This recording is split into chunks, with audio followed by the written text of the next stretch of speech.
What's up, everybody? Welcome back to the show. This is going to be a fun one. These are my favorite type of episodes, right? Like, we always come in, we got whole bunch of stuff to talk about. So serious, things are so serious. But this time, I have a couple friends with me today to go through a Superflex rookie mock draft. Landing spots have been settled, and now it is time to get through one of these with you guys. I have Zach Rizzuto. Of course, you guys remember Zach. He used to be on this podcast all the time, and then he decided to not do this anymore. Okay, it was all his decision. Just kidding. Just kidding. He's back, guys. We're getting into redraft season very soon here. So you're going to see a lot of Zach on the show. Okay. And I got Joe Volpe too. All right. You can catch him on Instagram, fantasy.football.analyst. All right. Make sure to follow Zach too. Zach's annoyed right now because I didn't mention his handle, Upper Hand Zach, over on Instagram. Joe, you are our guest. You will go first, followed by Zach, followed by me. And then we'll continue to rotate. Without further ado, let's get started. Okay. In a super flex or 2-quarterback league, quarterbacks are obviously favored. Okay. Getting a quarterback getting a good quarterback in a rookie draft is huge, right? When that rookie hits, first, second year, whatever, like you just feel so much at ease in your Superflex Dynasty League. Okay, so with that being said, Joe, let's kick it off. Who you got at first overall in your Superflex rookie mock draft? Well, screw everything Faraz just said. I'm taking Marvin. No, I'm kidding. I'm going to go with Caleb Williams. That's kind of the obvious pick here. He's loaded with weapons. He got Keenan Allen, Romo Dunze, DJ Moore. This is just, first overall pick. You don't want to miss out on that, especially in the quarterback position. So, yeah, Caleb Williams, without a doubt, my first pick in this mock draft. Doesn't really need too much explanation other than that, honestly. I mean, to be honest with you, like I kind of need a little bit of an explanation because why would you so now here's the thing, right? Mm-hmm. In Superflex, for me too, Caleb Williams is the answer. Marvin Harrison is a pretty surefire prospect, right? Like the Jamar Chases of the world, right? Like these type of prospects that are like almost can't miss. Is there ever a scenario where you would potentially think of going Marvin Harrison? Like what if you have two solid quarterbacks on your roster? You have a decent third quarterback as a backup, who's maybe a low end starter, but he is a starter. How are you handling that situation? Are you still going Caleb no matter what? So if I'm staying at the first pick, Yes. then I'm probably still taking Caleb because for me, it's about value. And in a dynasty, in a super flex, like you have to take the value that is Caleb Williams at the number 1 overall pick. If I'm in a situation where I have other quarterbacks and I'm comfortable at that position, I would try to trade out of the first pick and take, even if it means moving back one spot to number 2 and taking an extra third or second rounder or whatever the case may be. Another first rounder obviously is ideal. But if I don't want to take Caleb first, I'm trading back, and that's just how it is. Like if you stay at And that that's spot, the bottom line because that's the Joe bottom. Volpe said so. I the reason why I asked you that question, I kind of set you up for the Mm-hmm. exact answer I was hoping you would say, Yep. because that is kind of how you want to do this, right? This is how you want to make sure that you take advantage of value over need, Yep. right? And in a super flex, Caleb Williams simply is going to have more value than Marvin Harrison Jr. in a super flex, right? So that's what it comes down to. Either you stay at 101, you take Caleb, and then if you need to trade later, you can, because that value is going to stay there no matter what for like more than a year. Remember Trey Lance? Remember how high you were on Trey Lance, Joe? Same, Don't I remind me. was too. Okay, Don't remind not me. hating on you or anything, but the point is that you remember even his second year, like his value remained almost as high or even higher than it was when he was drafted, right? Because of that positional value. So just keep that in mind. So I love that. All right, Zach, 102 pick is over to you. Who you got? Yeah. So the spiel that you just put out at the start of the show was, quarterback value, this, that, the other, super flex. We need to follow the quarterbacks. I'm tempted to take Marvin Harrison just because you said like he is one of those prospects where you know what you're getting. Like he's going to be good. So, and he's in a good situation. He has Kyler Murray that's throwing to him, and he doesn't have a whole lot of target competition outside of Trey McBride. That's all good and great. He's going to be in a good situation. But for me, in a super flex, I'm still looking at this like if Caleb Williams weren't on the board, Like if he didn't go first, I feel like Jaden Daniels would be going first, because this is one of those guys that has a chance to be the Konami code quarterback, the running quarterback with all that upside. I don't think I could pass that up in a super flex draft, even if I have two solid starters, because there's a good chance at least one of them isn't going to have the upside that Jaden Daniels has. Because the chances of you having two rushing quarterbacks with that upside that I'm talking about with Jaden Daniels is very low. So I'm going to go with Jaden Daniels here. I think he's a pretty safe 102 in super flex drafts just because of that rushing upside. Like if you have Anthony Richardson and Jalen Hurts, then yes, I can see you passing and taking a guy like Marvin Harrison. But unless you have that type of combination, that 1-2, like you can't pass up Jaden Daniels in a super flex. I like that explanation because, you know, you might not have that real positional advantage at the quarterback position, right? In Superflex, that's the only time the quarterback position's ever going to give you a positional advantage, right?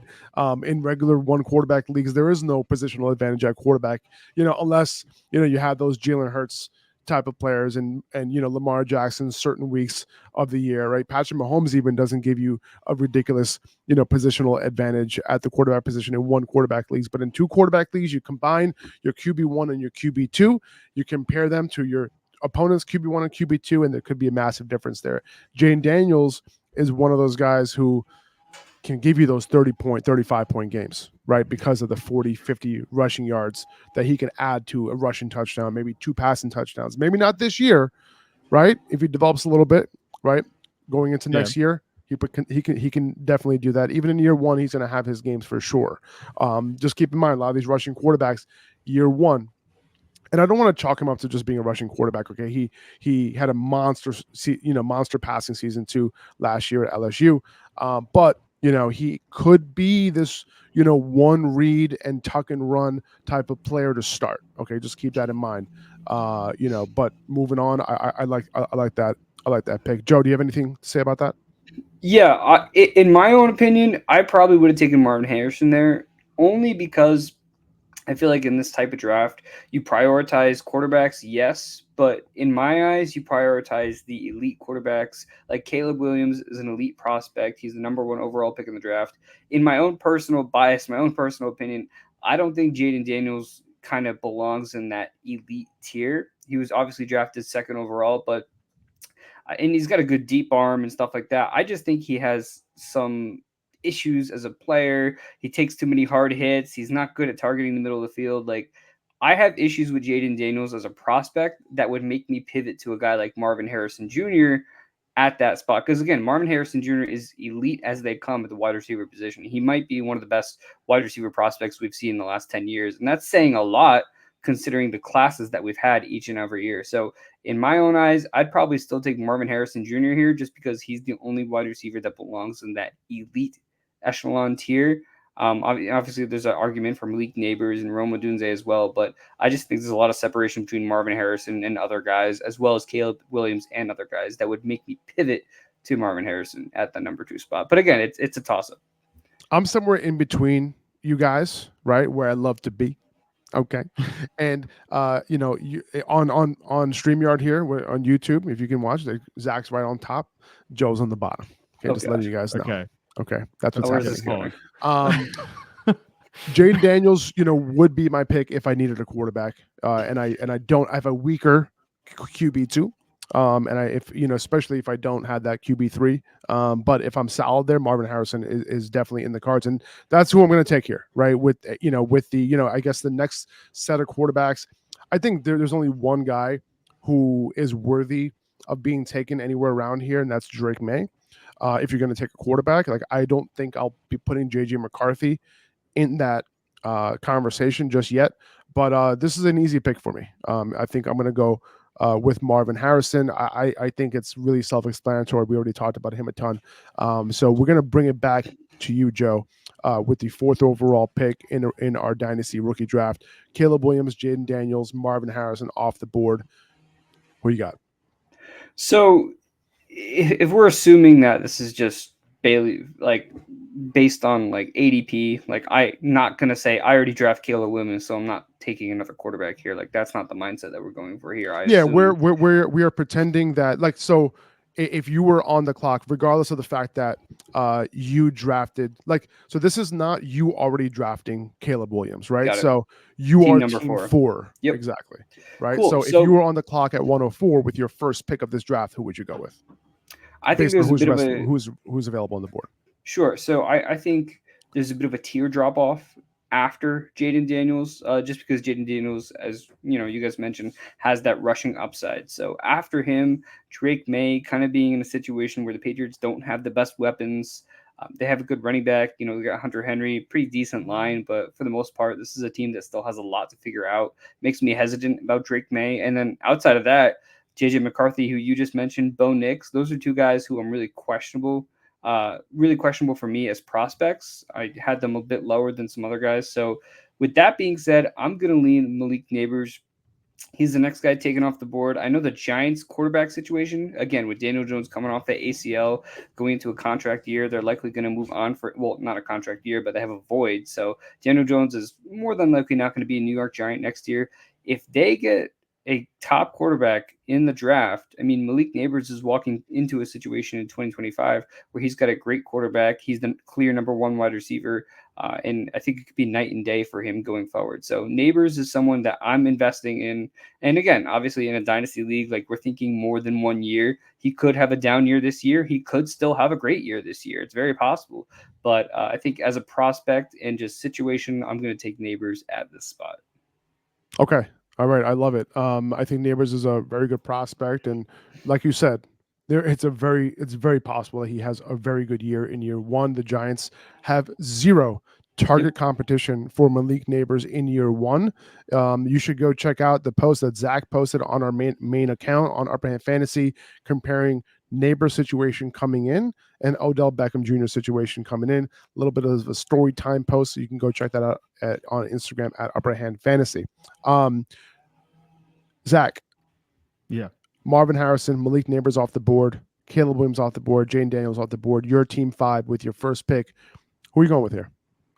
So if I'm team 5, first of all, I'm very disappointed that none of them made it down to me. And I'm not surprised that none of them made it down to me. But, I think those are the top 4 players where I'm looking at the draft. I'm like, if one of them would slide, you're just auto-drafting them immediately if they make it to you at the 5th spot. So obviously none of them made it to the 5th spot. I'm a little disappointed. But I'm looking at the board here now. Malik Neighbors, I just want to also put this out, kind of going back to the last pick that Joe made with Malik Neighbors. I think if Malik Neighbors went to like the Chargers, I think there would be an argument in my book, at least, for maybe him over Marvin Harrison at that 3rd spot. I'm not sure, because we have Justin Herbert. He has that great arm. We know who Justin Herbert is. He's super talented, and he'd have a good coach there versus going to New York where he is now. Like, the volume's going to be there. We know it. But there's going to be that inevitable cap. He's going to be hitting that ceiling at a certain point because the Giants' offense just isn't that good. So where do you draw the line between, okay, we're going to rely on the volume game with Malik Neighbors? Like, that's great. He's a great prospect, but we just got to hope that Daniel Jones can keep it relatively afloat. I think Malik Neighbors is an extremely safe pick regardless, because like Joe alluded to, I don't think Daniel Jones is going to be a Giant, next year. I didn't think he was going to be signed to a 4-year contract either. So who knows what's going to happen. I wasn't a big fan of that move when it happened. I don't like that Malik Neighbors went to the Giants. Like I was saying all the way up until the draft, nobody heard it because it wasn't on the podcast. I said the Giants are just such a landmine because there were a bunch of good landing spots for teams, for players outside of the Giants. And of course, one of my favorites in this draft went there. But with my pick at 5, I'm looking at the board. I like Rome Odunze, but does it feel a little bit rich? It feels a little bit rich for me right now. I mean, I know the short-term value isn't going to be as high as a long-term value because we know Keenan Allen is there. I'm torn between him and Brock Bowers, just because you don't draft Brock Bowers in the first round if you're the Raiders, if you don't plan to use him. I'm not scared by Michael Mayer. They might run 2 tight end sets, but that's not going to hurt Brock Bowers in the long run. He's going to be the second target, in my mind, very soon, if not this year, in that offense. I know that the quarterback situation isn't great. It's a toss-up between these two. I think I'm going to lean – I'm going to go with Odunze. And I know I just gave the speech about Brock Bowers being in that offense, but if I'm thinking long-term, I'm looking at the appreciation value of these guys. You have Keenan Allen on that offense. I know we say it every year that Keenan Allen has one more year in him of being productive. Who knows how much longer we're going to be saying that. But if Keenan Allen would drop off at all, Rome Odunze is tied to Caleb Williams. They came out of the same draft class. It seems like they already have a rapport, even going back before they even got to the draft because they were talking to each other. I think that you look at the connection that these guys could build. I think that Rome Odunze and DJ Moore could be a really good 1-2 at receiver for a long time moving forward. I want a part of that if I'm looking Yeah. at the prospect. So I'm going to go with Rome Odunze. I agree. For me personally, Romo Dunze and Malik Neighbors, like there's no drop off there for me, especially considering their landing spot. Like I'm perfectly fine even taking Odunze before Neighbors. I actually like Odunze now in Dynasty, and I have him as my wide receiver 2 behind Marvin Harrison post draft because of the fact that he is tied to Caleb Williams, and we have no idea who Malik Neighbors is going to be tied to in the Giants. You look at next year's quarterback draft class, nobody who really pops off the page at the quarterback position. You're like, all right, well, who's going to be the Giants quarterback? If anybody, maybe they make a move within the league with existing quarterbacks to potentially, improve their situation there. Who knows? Maybe Daniel Jones will be the quarterback once again in 2025. Who knows, right? Gross. It is possible that there is a world where Daniel Jones ends up taking a little bit of a step forward this year. He was hurt last year. He never had a true wide receiver 1. Everyone just assumes that Daniel Jones can't support a wide receiver. But the question that I always ask is which wide receiver underperformed with Daniel Jones? Like, does anybody have an answer for that here? Can we think of one? Which wide receiver underperformed? With Daniel Jones. Wan'Dale Robinson, maybe. I mean, but like again, like we're talking underperform for a guy taking where he was. Did he ever have anything close to a true wide receiver 1? No, he hasn't, right? And Malik Neighbors is the closest thing to that. And now we're really going to get that test at this point, right? So I think Odunze, I do like the fact long term that he's paired with Caleb. Keenan Allen, right? He's nearing like his last legs, right? It could be very well over for him this year. It's a 1-year deal regardless, so he could potentially move on. I don't see them re-signing him past this year, even if he has a solid year, right? So it's going to be him, DJ Moore, who knows how long he's going to be there for. And I think Odunze has higher upside than him as well. So as a true number 1. So for me personally, I would have took Odunze. I would have been perfectly fine taking Odunze at 4. For me here, it would be between Brock Bowers and Drake May, but in a super flex, I'm going to go with a quarterback. All right, I'm taking Drake May here pretty easily because of the fact that I think Drake May is a very, very solid prospect. I think he has some underrated rushing ability as well near the goal line. The good thing about him is that I trust him as a passer. And then I also know that he could run the ball, right? This is, Jaden Daniels definitely has way more upside in terms of rushing. But I think Drake May has a little bit of underrated rushing ability, nowhere near the ability as Jaden Daniels, but I think Drake May is better through progressions. I think he's more patient in the pocket, and I think he can be a better overall quarterback, right?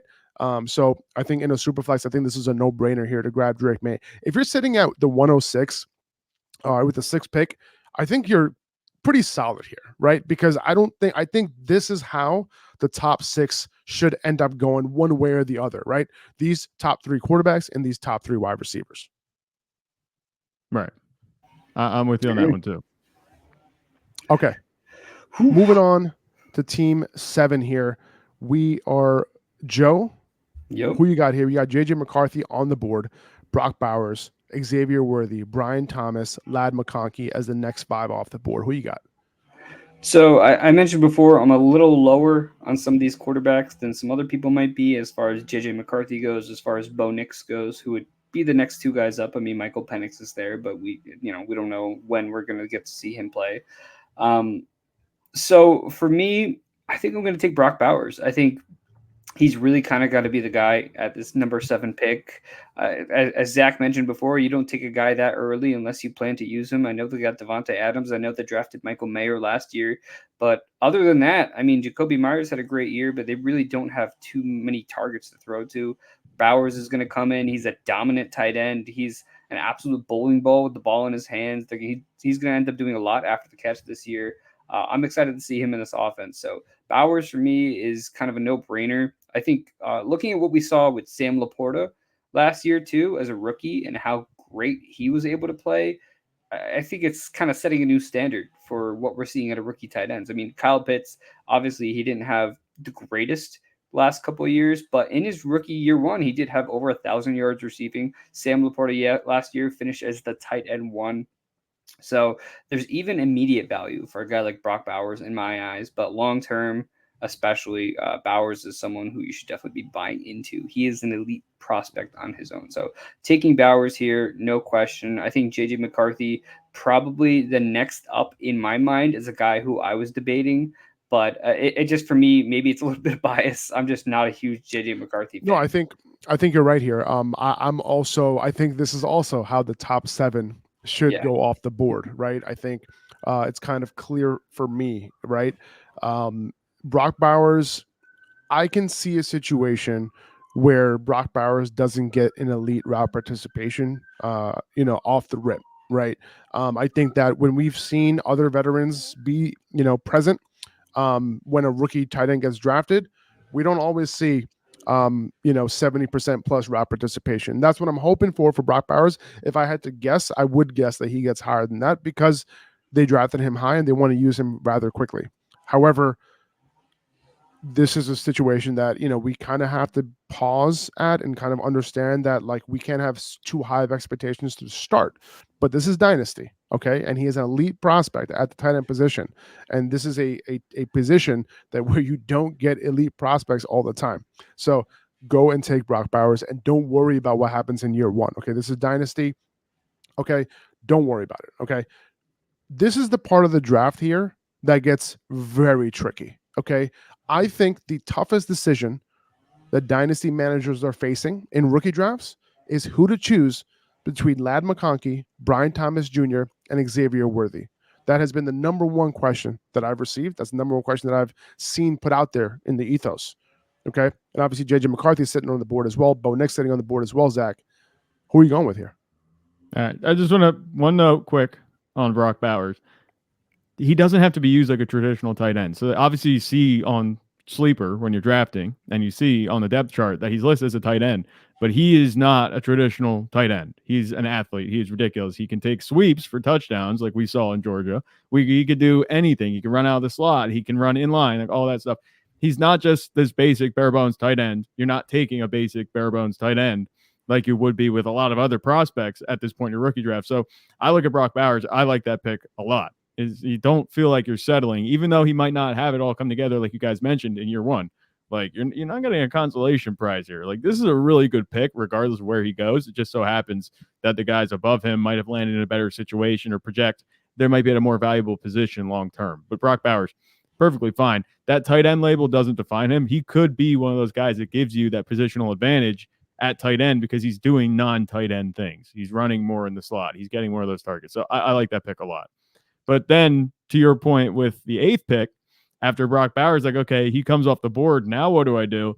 I'm looking at the board and I'm kind of erring on the side of just taking a quarterback because it's a super flex league. And I look at the guys, Xavier Worthy, Brian Thomas, Ladd McConkey, like you said.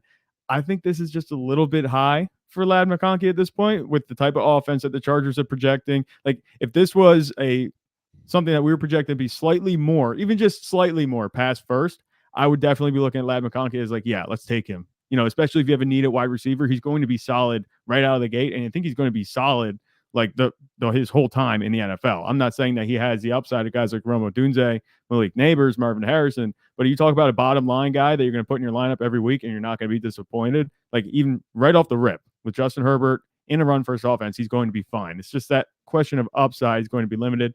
So I think Brian Thomas has his own competition issues because Christian Kirk is a target earner. We've seen Trevor Lawrence favors him. So I'm kind of leaning away from him at this spot. And then it just comes down to Xavier Worthy and JJ McCarthy. I'm going to go JJ McCarthy because he's going to be going to a loaded offense, assuming that TJ Hawkinson can come back. Even if he doesn't, he has 2 first-round wide receivers, arguably the best in Justin Jefferson and Jordan Addison. And he also has a run game behind him with Aaron Jones and a very, very good head coach, offensive-minded head coach in Kevin O'Connell.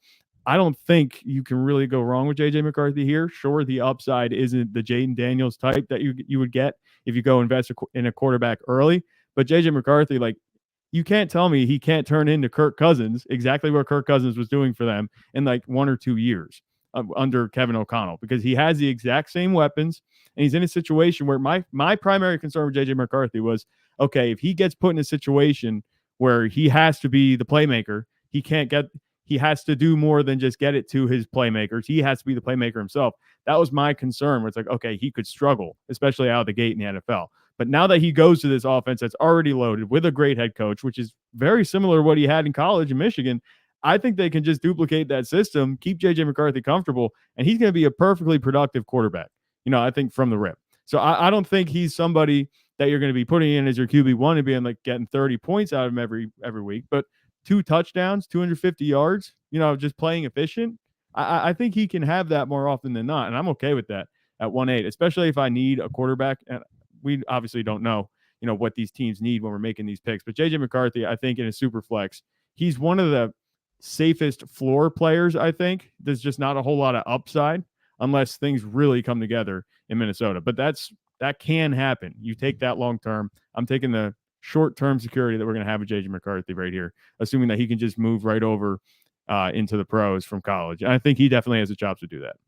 I can totally see JJ McCarthy like hovering in the range of like QB 11 and QB 16 for his whole career, right? Which Right. in one QB formats, not attractive. In 2 quarterback formats, pretty high value, right? Like those type of quarterbacks, you can get a haul for those type of guys, depending on what you need, right, in your draft, right? You'll be surprised that if you don't play 2 quarterback, you'll be surprised at what guys like that, can you can get for, right? So what you can net, so I can totally understand taking JJ there, and I think that could be the move if you need a quarterback.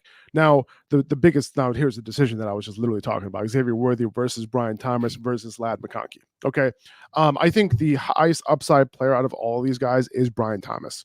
I think in year 1 there is definitely going to be some growing pains for him. Not necessarily in bad way. I think he can still be fantasy relevant.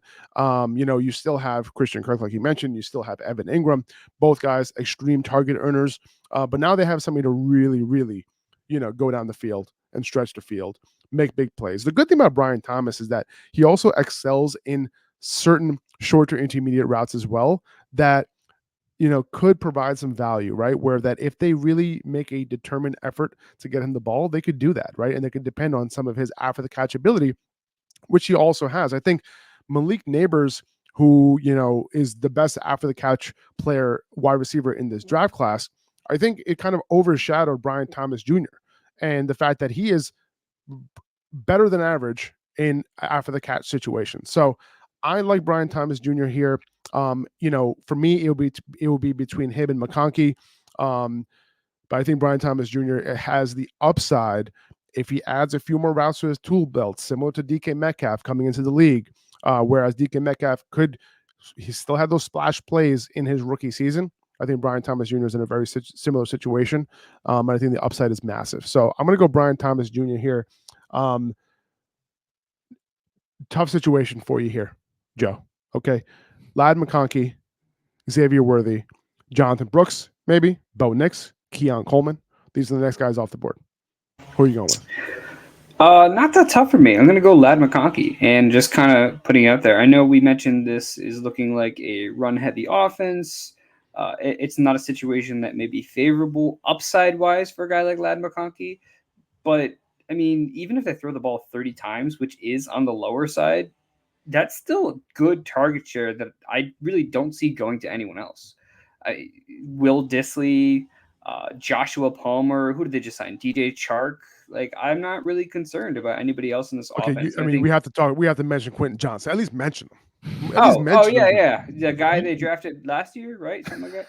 You want to talk about a forgotten player? Like Quentin Johnson is just completely gone off everybody's radar, it feels like. And I don't want to just write him off, but it feels like at this point, the way everybody's treating him, it's like he's not even a factor, which is insane. And it just not even mentioning him is a testament to how far he's fallen. And I know, Faraz, you weren't a big fan of him coming out of the draft last year. You weren't like huge on him, but his fall has just been incredible to me in 1 year. Crazy. And he hardly played. Yeah. And I think part of why I've kind of mentally like moved past him is because of this new regime. You have this new head coach coming in. He's building the offense the way he wants to build it. I don't think Quentin Johnston would have been part of his plan if that was the draft last year. So for me, it's just it has to do with that too. It has to do with right now, John Harbaugh wanted Ladd McConkey. He's the guy they choose. I think you're familiar with it, Faraz, but Harmon, when he was reviewing McConkey, mentioned that he was the best receiver in this class. It's kind of specific, but at the deep out route, which is, I think, something that Justin Herbert can end up using a lot in this offense. I mean, I just imagine him like kicking it to the outside each time and then just seeing Ladd McConkey on the sideline, just getting those long passes done. That just seems like vintage Justin Herbert for me, just a guy who is always on the run because his offensive line sucks, but ends up making those plays downfield. And I think that's really where Ladd McConkey comes into play. He can also be a factor in the red zone too for that reason. So yeah, I mean, there's just a lot to like about Ladd McConkey. Xavier Worthy, another guy who I'm very much considering at this point. Bo Nix at the same time, also in a really good spot. So that's a position that you'll have to make, Zach, or choice that you'll have to make. But Jonathan Brooks, for me, also just wanted to touch on real quick. Not someone I'm really considering at this point.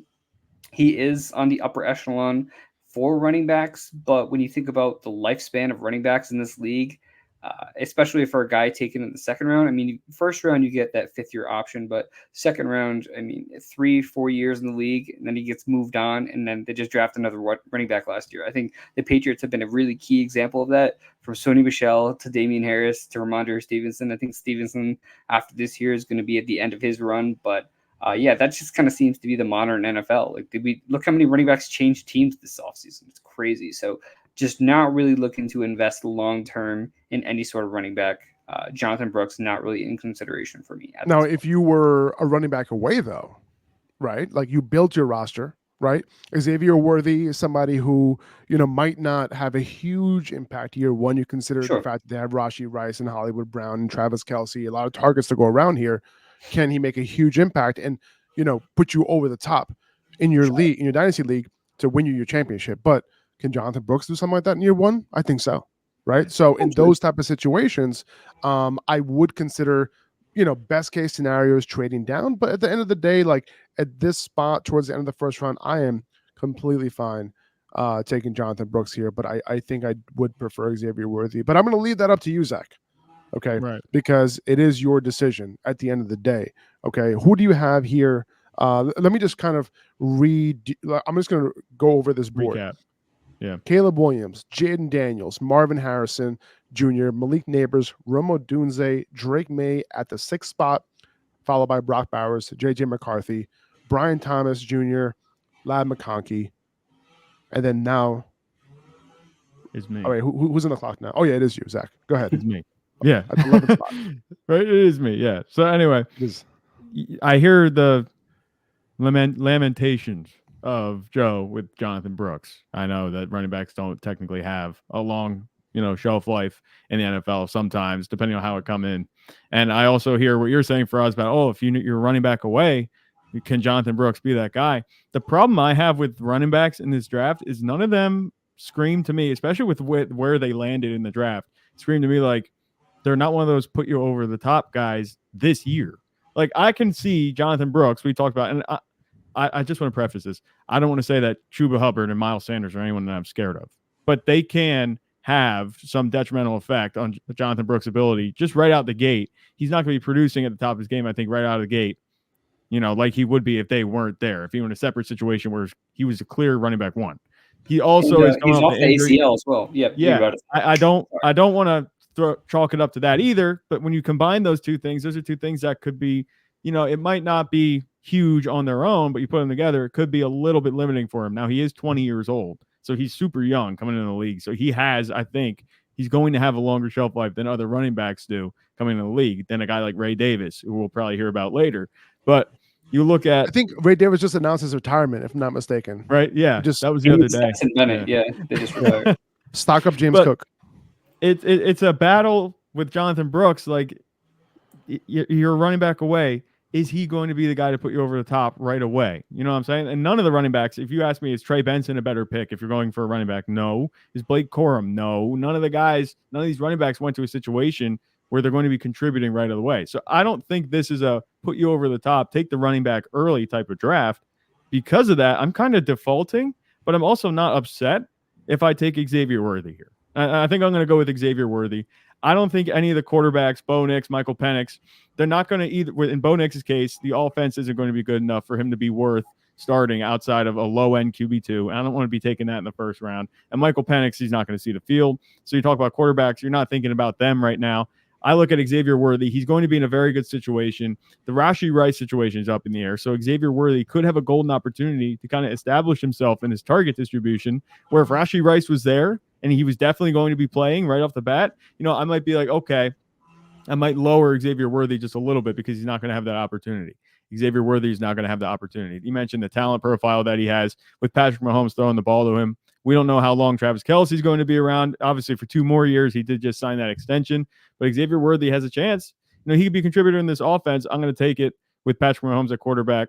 Given just the way the rest of the board is setting, he's a first-round wide receiver. I like Xavier Worthy here. I'm not like I called it defaulting, but I'm pretty happy with this pick. Anyway, if I'm team 11, I think I keep saying this over and over again, but I think this is how the first 11 picks should go off the board. Okay, I just want to. The reason why I like keep stating those things, if like no one really took any crazy picks here, right? Like you guys kind of stuck to what I think personally is the way it should go, right? And the fact that at the 112. Guys like Jonathan Brooks, Bo Nix, Keon Coleman, Michael Penix, Ricky Pearsall, Trey Benson, these guys are still on the board. I think that's how it should be. And I think that sounds about right to me. I will say there was a little voice in the back of my head saying Keon Coleman because there's so many targets there in Buffalo and it's Josh Allen at quarterback. So there was a little voice there, but I went with Xavier. Let's piggyback off of that for a second. When you say that there are so many targets there, what do you mean by that? Do you mean targets that went to Stephon Diggs? Yes, you look at the vacated targets there, absolutely. But you also have to look at Gabe Davis, and I know you're Gabe Davis hate club president, 100%. But you look at both of them have now left the offense. So those targets are going to get redistributed somehow.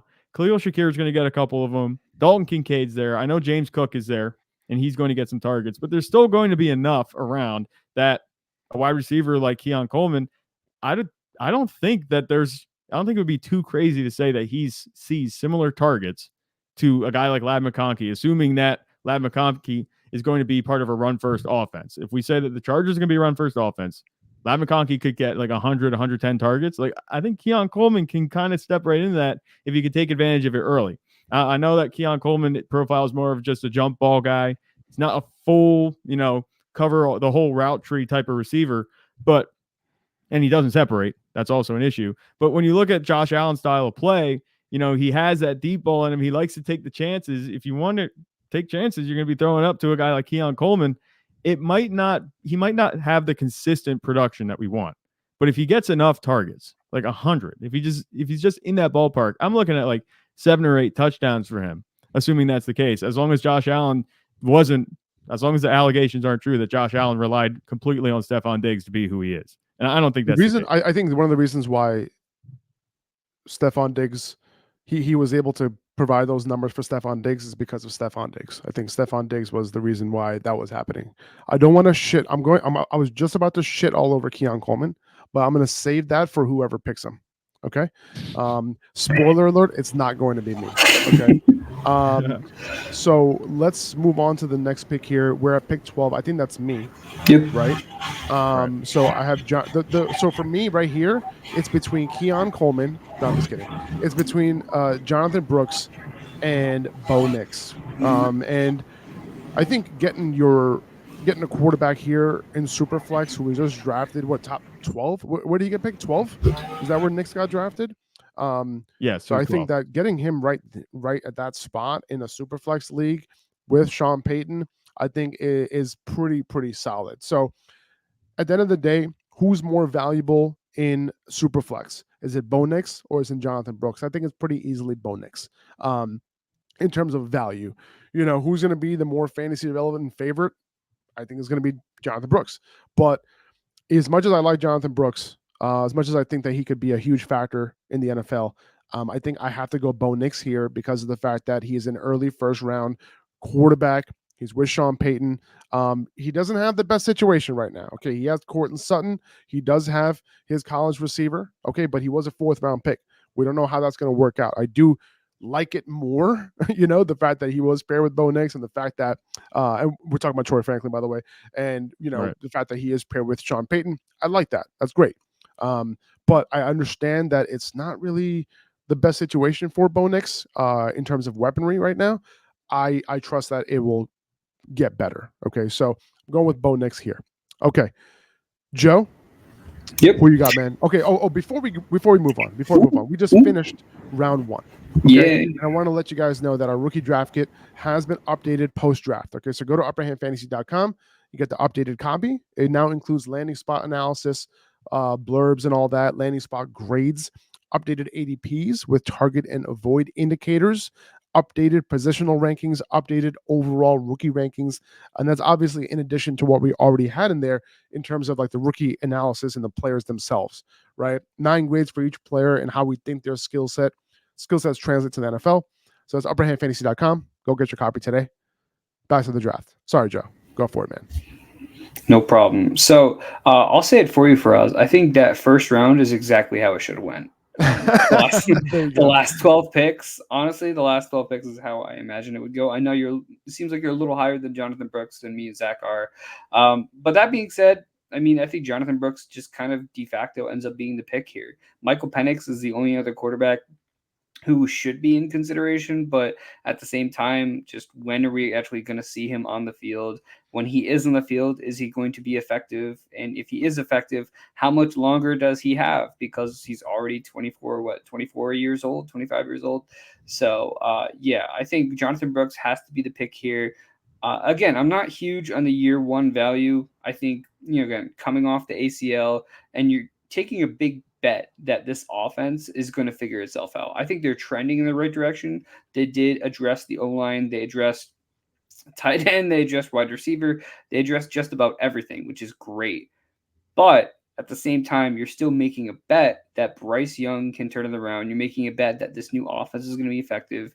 You're making a bet that he comes back from this injury scathe-free. You're making a bet that he wins out this job outright, pretty early into the season so he can actually be effective for the entirety of the season. So, yeah, I mean, Jonathan Brooks, at the end of it, he's not an elite back. He's not a special back, but he gets the job done. He can do just about anything you want him to do as far as pass protection, as far as catching the ball, as far as running the ball, obviously. So, yeah, I think Jonathan Brooks de facto is kind of the pick here at that 201 spot.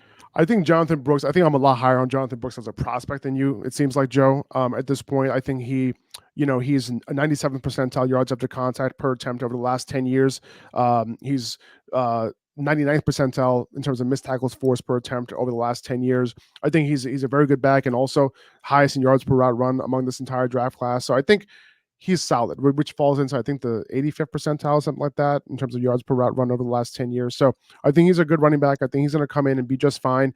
It's funny because, like, the reasons that you guys are mentioning in terms of the ACL and the potential competition is I kind of like those reasons for his ADP to fall and for me to take advantage of that ADP because it was a clean ACL. So, I think a full recovery and week 1, he should be full go 100%.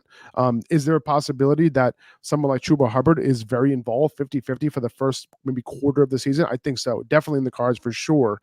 But I do think, similar to Breece Hall last year, this is a situation where Breece Hall was also a clean ACL. Javonte Williams was an ACL, MCL, a whole bunch of other Ls.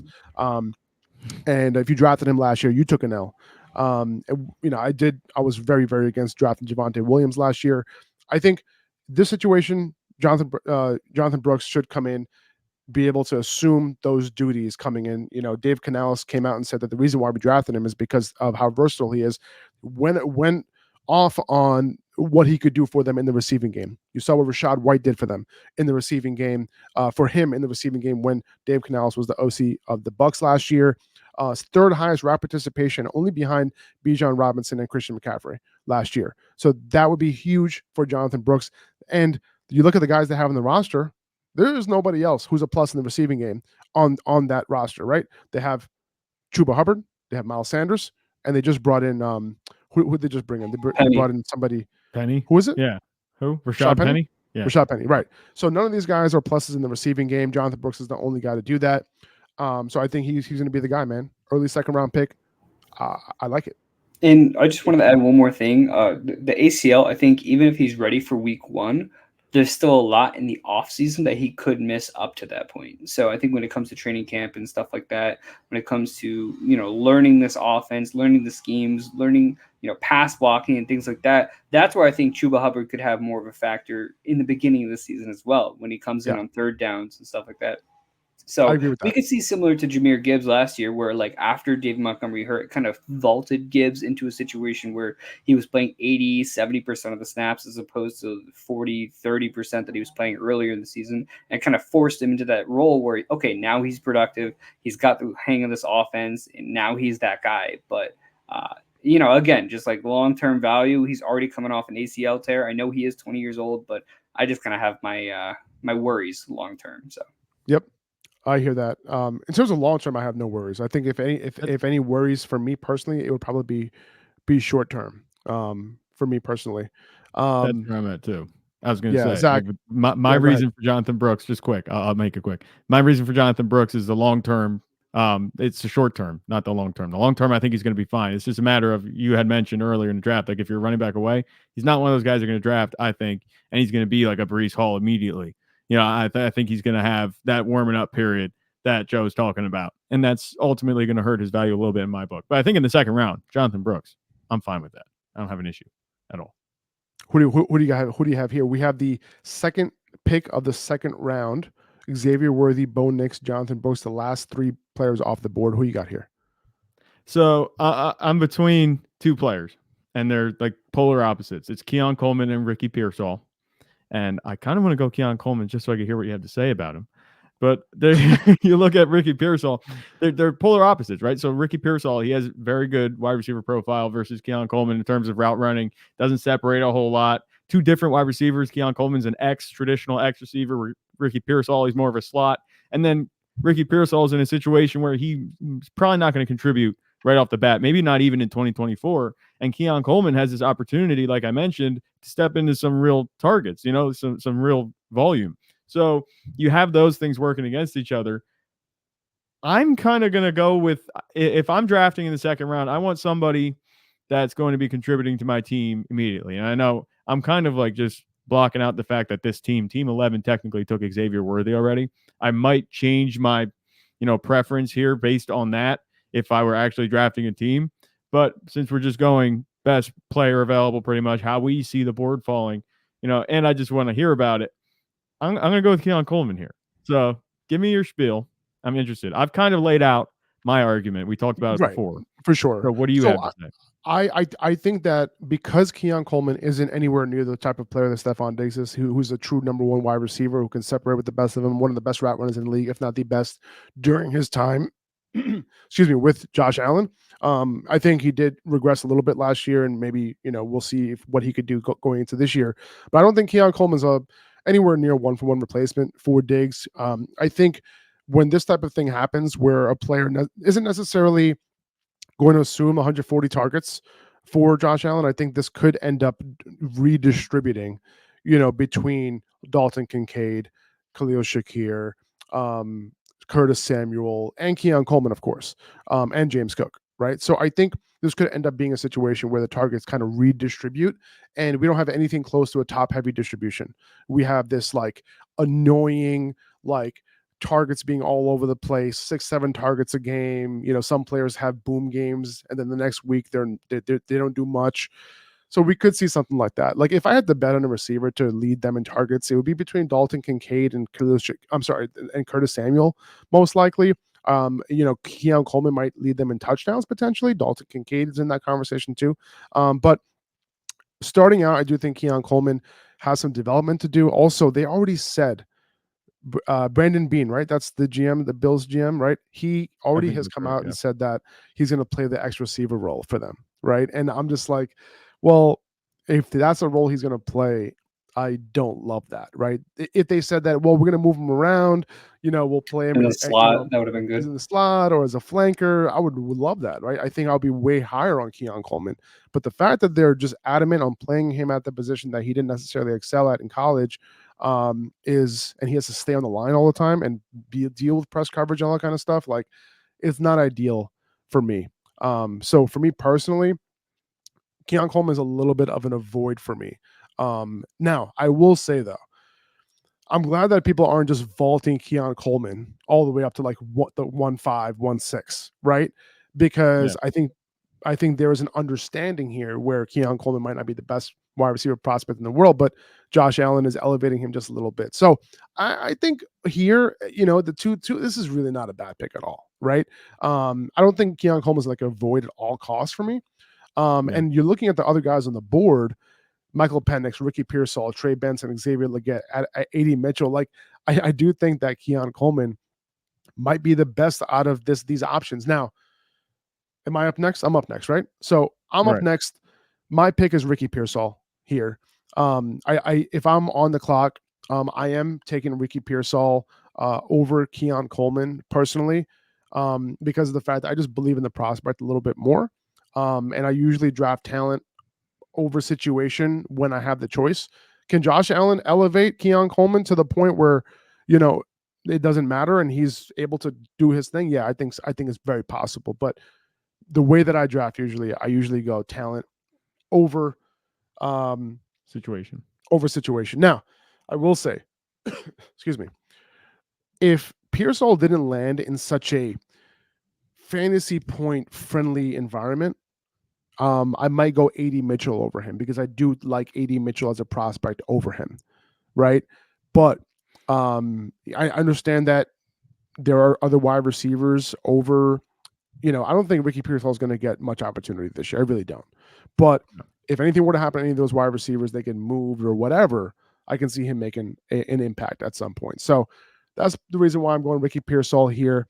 I just like his situation just a little bit more than AD Mitchell. But in terms of upside, AD Mitchell has way more upside than Ricky Pearsall, in my opinion, just as a player. Okay. So that being said, Joe, you're at the 2-4 with those guys that I mentioned on the board. Who are you going here at 2-4? It's a unique situation, right? Because I think when it comes to being quote unquote set at the quarterback position in a super flex league, I mean that's for me a point where you can say, all right, even if I'm set, if I take a guy like Penix, I don't have to rely on him right away. But 2 or 3 years down the line, if he ends up being the starter for this Atlanta team, and he's got Drake London, hopefully they get another wide receiver other than London at that point, Kyle Pitts, Bijan Robinson, they got a lot of great weapons in that offense. Then Michael Penix could potentially be someone to really help you out in the long run. And Penix for me as a prospect is someone that I loved, but that does not mean I'm taking him here. I'm going to take Trey Benson. And I didn't mean to do that little switch up there, but it just comes down to look like if Kirk Cousins is going to be there for 3 or 4 years, like I just don't know what I'm doing with Penix, and I don't know if this is the same as a Jordan Love situation. I think the Falcons, if they end up being at the top of the draft at one point, they might come to a situation where it's like, all right, do we keep Penix or do we take this guy or do we get this free agent? So I don't think Penix is secured long term. He is older. He's at 4 season-ending injuries, which is really where it takes it back for me. But Trey Benson, I mean, James Conner is going to be 30 next year. Trey Benson's the kind of guy where he can do everything. I don't think he's elite at any certain thing, but he's very good at just about anything that you would want for your offense. So Benson coming into Arizona, if James Conner is out of the picture after this year, or if Trey Benson even takes over as the RB1 in the middle of this year, then I think that's a lot of value to be had. This is a very young offense. He could have a bell cow role. He's definitely capable of it. So for me, I'm going to take Trey Benson at this spot, and I'm going to roll the dice on that long-term value. I mean, and I think even short-term value. Okay. All right. I like it. All right. Zach, you're on the board, man. We got a quarterback still on the board here. Xavier Leggett, AD Mitchell, Blake Corum, Jalen Polk still on the board. Are you going with any of these guys? I'm going to go with one of those guys at the 5, but I don't like the situations for the other 4. And I'm just going to throw it out there. You could put him on the board right now. I'm taking AD Mitchell because he is easily the best talent, I think, that you have on the board right now, the best prospect. at this point. The situation isn't fantastic, but I'm going to lean into your philosophy of drafting for us here a little bit. I don't like Michael Penix's situation because he's not going to be contributing right off the bat. Xavier Legette, he could go either way. He'd be an anomaly if he has the type of breakout that some people are expecting him to have, especially with where he is, the offense that he's on. I know you said that he didn't produce until his 5th year in college, so I'm not going to entertain that. Blake Corum's in a backfield with Kyron Williams. I think Kyron Williams is still going to be, at least somewhat fantasy relevant. He's going to be taking away a lot of touches and potential production for Blake Corum. And then it's just a little bit too rich for Jalen Polk. If I had to pick between Jalen Polk and Javon Baker later in the draft, I'd probably go with Javon Baker. So for me, it's like another default. But again, you're getting a really good prospect when you take A.D. Mitchell here. I know that he's going to be contending with Michael Pittman. Michael Pittman just signed his contract. He's going to be there pretty much the entire lifetime of A.D. Mitchell's contract. And then you also look, it's Anthony Richardson at quarterback. They still have Jonathan Taylor. The offense could go any which way. But I trust that Shane Steichen and them in Indianapolis are going to have a very productive offense. And I like Adonai Mitchell as a prospect too. So I'm going to go with the talent. I'm going to go with the potential scoring upside. I'm very high on the Colts this year. You'll find out. I'm going to be dropping my power rankings later, just in general. But I'm very high on the Colts and what Anthony Richardson can do for this offense. I'm going with A.D. Mitchell. Okay. All right. So I'm on the board now. Okay. Michael Penix, Xavier Legette, Blake Corum, Jalen Polk, Roman Wilson are all on the board here. Man, like I personally, I'm not leaning towards any of these running backs that, that are up here. I like Jalen Polk as a prospect. I like the fact that, he was drafted, early 2nd round. I think the Patriots finally understand how to draft wide receivers after they took him and Javon Baker. So me personally, I'm taking the potential future wide receiver 1 for Drake May. If you believe in Drake May's ceiling and, Jalen Polk potentially becoming his wide receiver 1 at some point, I'm going Polk here pretty easily. Joe?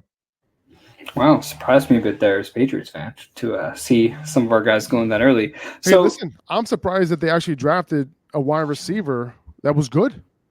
I'm not used to that. I'm not giving them any credit with A.D. Mitchell on the board. I'm sorry. That's true. Not giving them any credit for drafting wide receiver good when A.D. Mitchell was sitting here. I heard that. So for my pick here, a couple options. I'm probably going to keep sliding on Penix here. It's just not a situation that you really want to buy into. A lot of times in dynasty leagues, depending on where you're drafting, you want guys who can make an impact now. The Jordan Love situation doesn't really sound like it's a common occurrence, so not going to roll on that. Really between 2 guys, Xavier Legette, I think he's a special prospect. If he hits his ceiling, he could legitimately be the wide receiver 1 for this offense. He can do a lot of really great things in Carolina. The other guy I'm actually considering is Troy Franklin, reunited with Bo Nix in Denver. I think you're probably going to go Legette. I think it's upside. I think it has to do with that 1st round draft capital as well. Troy Franklin's kind of balancing that 4th round draft capital, which I'm not a huge fan of. And the Panthers really went out of their way to make sure they get Legette in their draft. So, I'm just going to take Legette. I'm going to bet on his upside. I know he's a pretty raw prospect. He only really had 1 year of production, but as a player, he's very dominant. And if he hits that upside, that'll be a great pick. So I'm taking Legette. Okay. Don't love it. Okay, personally. Okay, don't love it because you mentioned that he could potentially be the wide receiver 1 in this offense. How dare you? How dare you disrespect Deontay Johnson like that? Okay. Long term. All right. Long term. Yeah. Whatever. Okay. Next is we got Zach. Next up on the board, Zach. Who you got here, man? All right. This might be a curveball. It might not be. I think this is the part of the draft, though, that it could go any way. Okay. Yep. Penix, Corum, Roman Wilson, Troy Franklin, Jalen Wright, Marshawn Lloyd, Ben Sinot? I forgot Sinnott. how it's Sinnott. Sino. Is it Sinnott? No, I'm kidding. It's it just came out yesterday. I forgot what it was. I read it, but then now I forgot. Anyway, who are you going with here, man? Curveball. I'm ready. Yeah, I'm not taking Sinnott. But is it a curveball if I take Marshawn Lloyd here? Like, I don't really think it is. I think you look at the situation I think you look at the situation that he's stepping into. He can catch some passes. And we know that Josh Jacobs, he has little to no tread left on his tires. Mathematically, obviously we have exceptions to the rule with Derrick Henry, but mathematically you look at the amount of touches that he's had in his career, and he's nearing that threshold where they start to fall off. And we kind of started to see that last year in Las Vegas, which was kind of why I was surprised that they gave him a 4-year contract. I know it's not exactly a 4-year contract the way it's laid out, that the money isn't guaranteed. They only have to pay him this year. That's what has me interested in Marshawn Lloyd, because not only can Lloyd be used this season in a capacity, I'm not going to say he's going to get like Jonathan Brooks type of usage in the passing game. He could take some work in the passing game, though, and then step into the running game role in his second year. Like that kind of upside right there, it's there. The Packers moved on from Aaron Jones. A.J. Dillon isn't going to be a factor, I don't think, at this point, because they drafted Marshawn Lloyd relatively high. I like Marshawn Lloyd. And the Packers offensive coordinator, Adam Stenovich, he just came out and said, and I know it's just coach speak right now. We're still way out from the beginning of the season and even training camp. But he said that he wants to use Marshawn Lloyd as much as possible, which could mean in a specific niche role, if it's in the passing game, he could have some value this year. And then he just appreciates if Josh Jacobs hits the curb next offseason. I love that. I love this pick. I think you nailed it.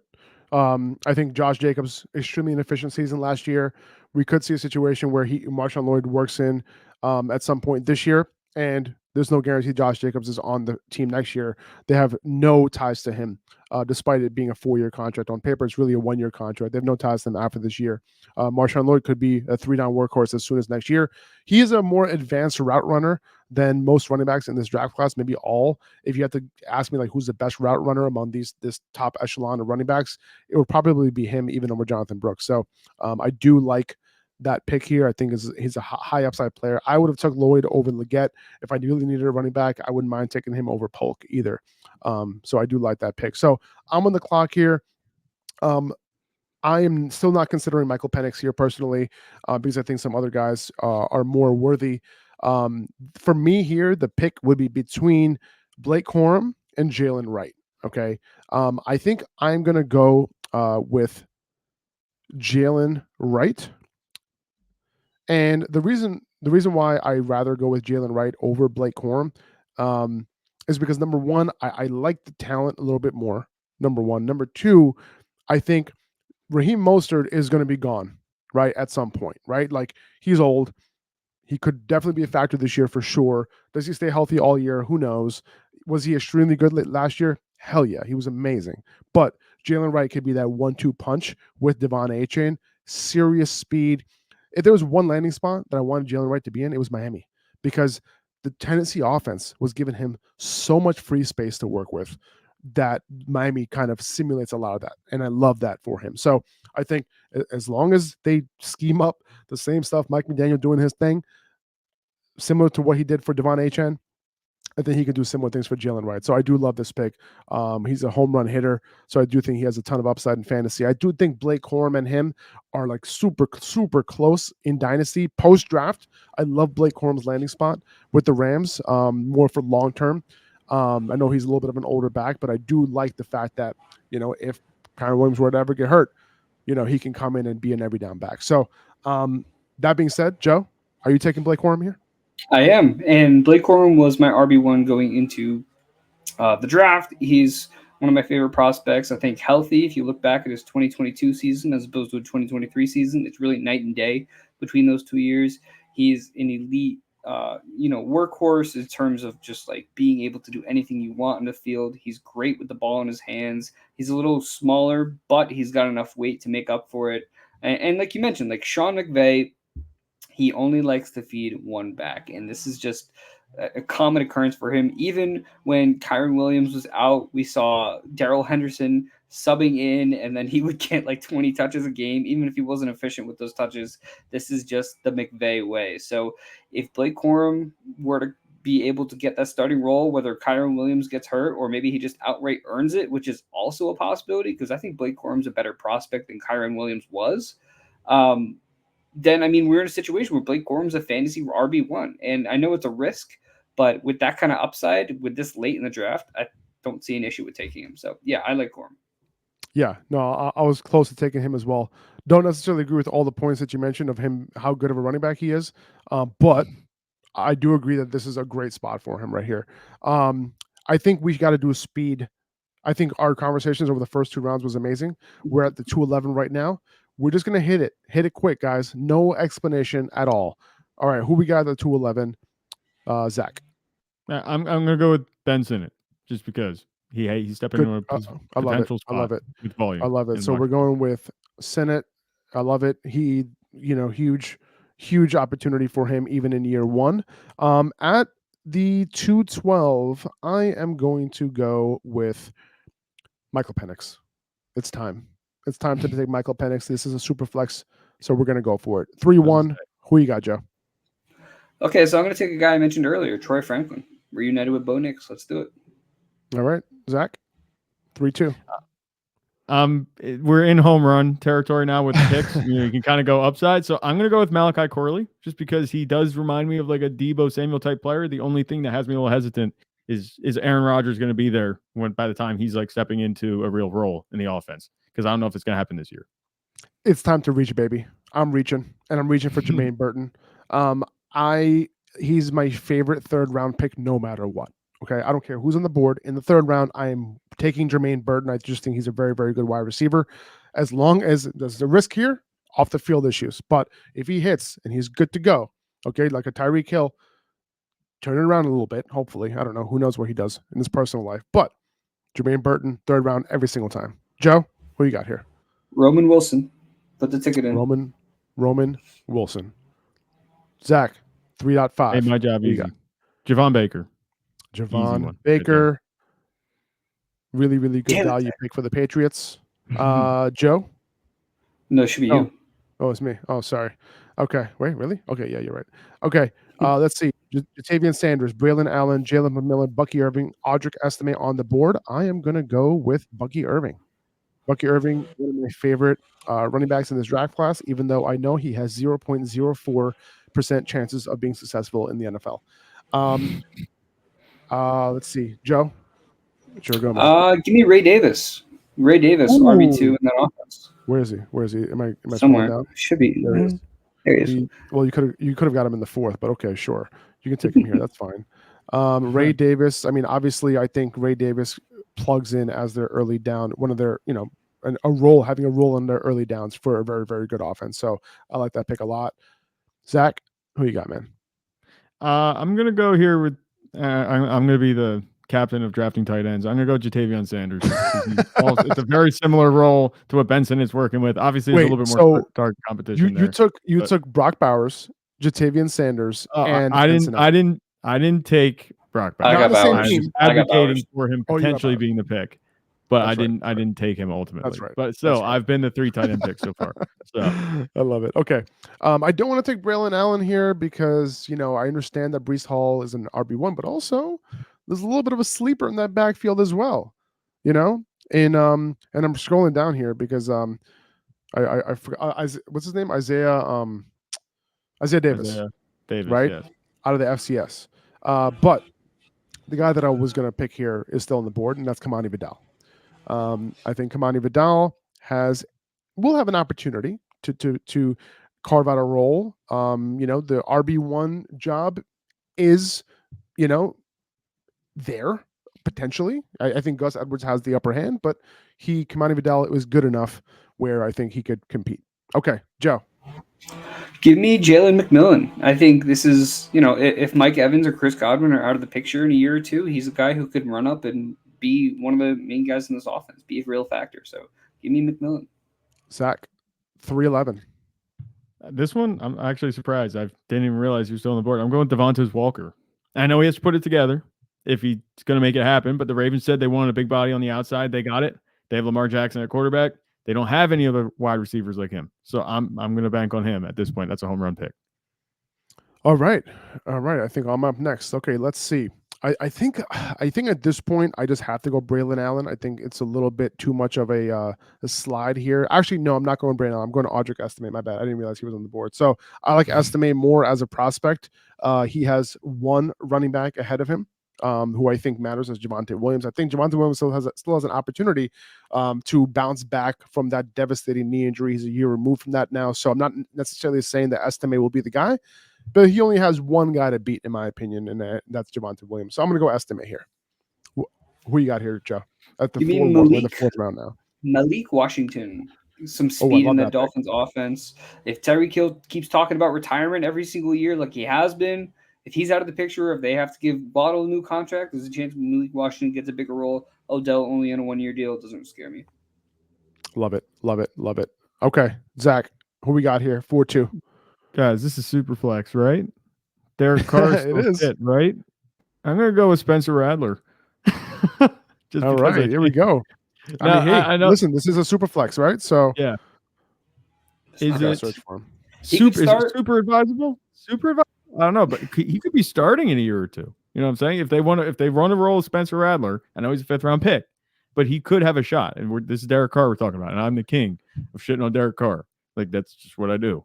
Now, are we picking? Are we choosing? Are we gonna go Spencer Rattler over Jordan Travis, Joe? Yeah, just because of the Yeah. opportunity. I mean, I know Travis is in the Jets, but I think this is a situation where if the Jets are looking at it, okay, so Rattler, I think he's a guy. I'll try to be quick. When Derek Carr struggles, you put Rattler in and you see what you have in Rattler. I truly don't know if Jordan Travis is going to get that opportunity in New York just because they have Tyrod Taylor's backup. You have Aaron Rodgers as your guy. So I think when it comes to moving on from Aaron Rodgers with your organization, you don't say, okay, we've never seen Jordan Travis play. Do we roll with him or do we draft a new guy? Like, I just don't think that opportunity is going to be there. I know the upside is there as a prospect. He did some good things at FSU, but I just think as a whole, the opportunity for him to showcase his talents are not going to be there with Aaron Rodgers. It's a different situation because you're not benching Rodgers for Jordan Travis, but I could see a world where you bench Derek Carr for Spencer Rattler. Yeah, I look at it more. Jordan Travis had the devastating injury. He comes back, can develop a little bit behind Aaron Rodgers and become a good quarterback at some point. I do like him. I did like him. I did like him potentially like as like a 2nd round type of quarterback if he wasn't hurt. So I do like him there. However, I'm still going Braylon Allen here. I think that we're at a point of the draft where I'm just taking the best player available. I think Braylon Allen, super young. I think he's the youngest running back in this draft class. I didn't think he was like an amazing running back, but the fact that he's so young, he has a little bit of time to develop, and he has some good traits. So I'm going to go Braylon Allen here and get my potential Brees Hall handcuff. Who you got here? Who are we at? Zach? No, we're at Joe. Me. Joe. I'm going to take Isaac Garendo. I think it's just Nice. a different element in this backfield to bring speed. I think he could easily win out that RB2 job behind CMC. So I agree. Okay. Who we got here, Zach? All right. In the interest of, competing for that starting job, and maybe it might not be a starting job in Washington, but I'm going to go with Luke McCaffrey just because you're going to go by name. We can go by name a little bit, but also because there is a legitimate path to him being a part of this offense if he wants to, assuming Jahan Dotson doesn't, turn things around. I still like Jahan Dotson. I think last year was just like tough because he was dealing with some tough quarterback play, but I'm also going to go. I'm just going to default here. I mean, listen, you kind of have to, man. He was a 3rd round pick, and you get him in the 4th round of rookie drafts. I mean, this is the way to go. It's how you got to do it. Will Shipley, I'm at the 4-6 here. Will Shipley, Jacob Cowing, Dylan Laube, Brandon Rice, Theo Johnson. Brandon Rice, like you just can't pick him. You just can't pick him. Yep. 7th round pick. Like as much as I like him, I thought he was going to go in the 3rd, 4th round. But at the end of the day, they might have got a steal, but he's just not somebody you should be betting on. Okay, so I'm personally not going there. Between Shipley, Cowing, Dylan Laube, out of all these guys, to be honest with you, if you had to, so this is my last pick here, right? So I got to stroll down and see who my, favorite like sleeper guy is going to be, right? So I'm continuing to scroll. Faraz, you have 2 more picks. No, I don't. What are you talking about? Oh, I see what you're saying. You're absolutely right. I'm thinking it's my 4th round. That's it. It's over. Oh, okay. Sorry about that. You know what I mean? So that's kind of what I was getting at here. But I think I'm gonna go with Eric All here, who is a tight end who just landed in a decent situation in Cincinnati with a little bit of a tight end vacancy. Okay, go ahead, Zach. Joe. Sorry, Zach Joe. Zach to Joe. keep the tight ends going, let's go Theo Johnson. No more Darren Waller. He's got a chance to make a name for himself in New York. And I think that real quick, I just think they have a lot of other areas to address. So I just don't think this is a situation where he could get replaced like next year. It's possible. Yeah. But I think he's got some pretty secure short-term value for the next couple of years at least. Yeah, there's a tight end on the Raiders that I thought couldn't get replaced also.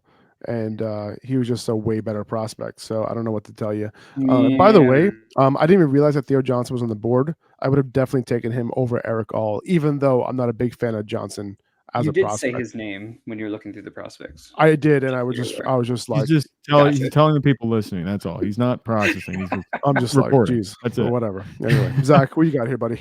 4-8. We're getting really thin here, but I'm gonna go Oh, with yeah. Jacob Cowing. I think that's his name, right? Yeah, Jacob That's the way Cowing. to, that's the way to go. Might as well take Yeah, the 49ers receiver, right? exactly. By the way, Jacob Cowing is like literally like one of the most productive college wide receivers ever.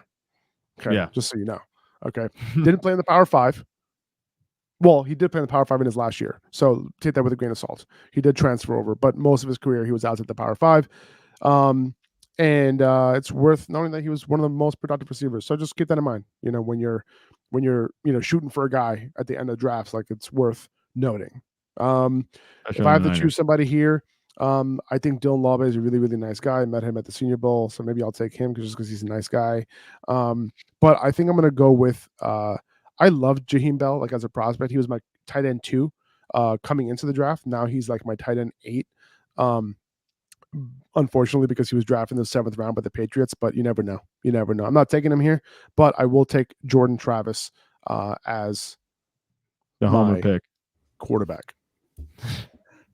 Who we got here, Joe? Pick off what you said. I'm going to take Dylan Laube. I think again, he 7th round pick or whatever he was, 6th round. But Yep, 6th round. yeah, I mean, he could come in and have a legit role. He was the best pass catching running back in this class. So yep, can't pretty really do much easily. else. Pretty easily. Go ahead, Zach. I'm going to violate your rule. I'm taking Brendan Rice. Just because. I'm doing that just because if anyone's going to do it, it's going to be, the GOAT's son, right? Right. That's what I'm saying. GOAT's son. And it's not necessarily a situation where he can't break out. It's not like he's buried on a depth chart behind a bunch of guys with a ton of production and that are established. Like he could, I guess, like this isn't the worst situation for him to make a name for himself if he was going to. He has a good quarterback to do it with also, Justin Herbert. And the last pick of this draft, I'm going to go with Saquon Barkley's potential 3-down handcuff. I think you say Saquon Barkley. Yeah, I was going to say Saquon Barkley. I'm going to go with Will Shipley here with the last pick in the 4th round. Thank you, guys. I really appreciate you joining us. Thank you, Joe. Thank you, Zach. We're going to be doing a lot more redraft content coming up. Some more rookie talk for sure. But just make sure to tune into the rest of the shows for the rest of this offseason. Just want to let you guys know, thanks. If you picked up your copy of the Rookie Draft Kit, just make sure to get the updated post-draft copy at upperhandfantasy.com. And if you're looking to get some season-long best ball drafts going, go down the Underdog Fantasy app, use code UPPERHAND to get that first deposit doubled up to $100. I'll be back soon with some rookie running back landing spot analysis as well. So keep an eye out for that, or ear out for that episode. Talk to you guys soon. Take it easy. See ya.